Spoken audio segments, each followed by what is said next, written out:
Assalamualaikum warahmatullahi wabarakatuh. Perkenalkan, saya Atika. Di sini saya akan menjelaskan materi listrik statis dengan pembahasan muatan listrik dan gaya listrik.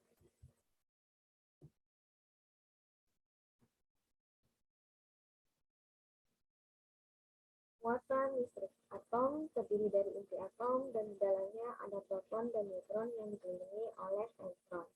Nah, proton dalam inti itu bermuatan positif, sedangkan elektron yang mengelilinginya itu bermuatan negatif. Pada kondisi tertentu, jumlah proton sama dengan jumlah elektron.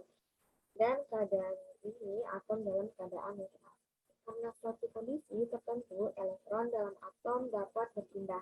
Nah, bila atom melepaskan elektron, maka atom tersebut akan bermuatan positif.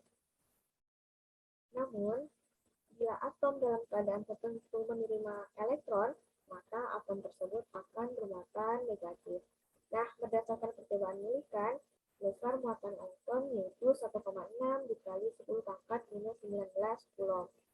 Nah, di sini terdapat gambar di mana yang paling atas itu atom dalam keadaan netral, kemudian yang kedua itu atom bermuatan positif, dan yang ketiga itu atom bermuatan negatif.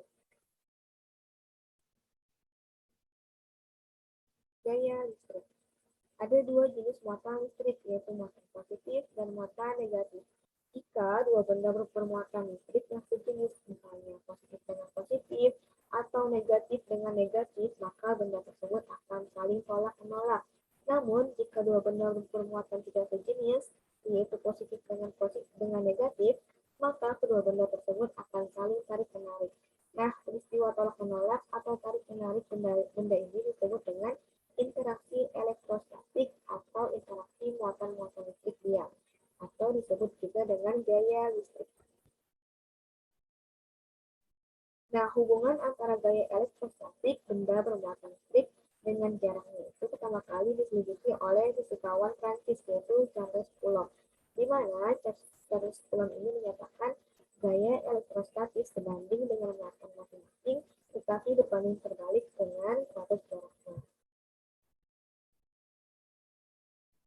Nah, apabila dirumuskan secara matematis, maka FAB sama dengan K dikali QA QB per R kuadrat, di mana FAB-nya itu sebagai gaya listrik, kemudian QA dan QB-nya itu muatan listrik, kemudian R-nya itu jarak antara kedua muatan, dan K ialah konstanta gaya listrik. Nah, di sini ada gambar nih. Pada gambar yang bermuatan positif itu R-nya berbeda, tetapi besar muatannya sama, di mana gambar yang di atas ini R1-nya lebih kecil dan R2-nya lebih besar.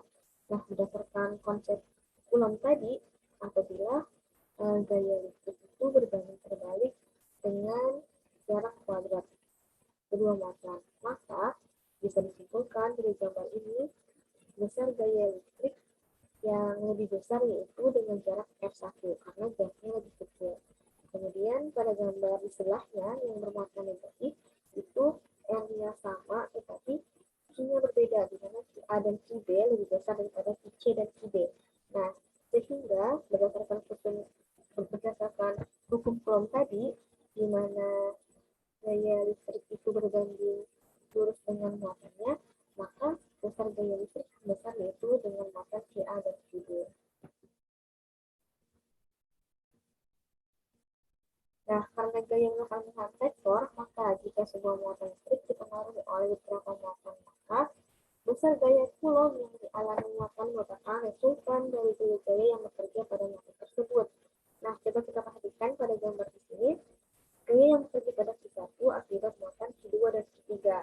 Nah, besar gaya FR dapat ditentukan dengan resultan antara F12 dan F13, sehingga FR sama dengan akar dari F12 kuadrat ditambah F13 kuadrat. Nah, sekian penjelasan dari saya. Terima kasih. Wassalamualaikum warahmatullahi wabarakatuh.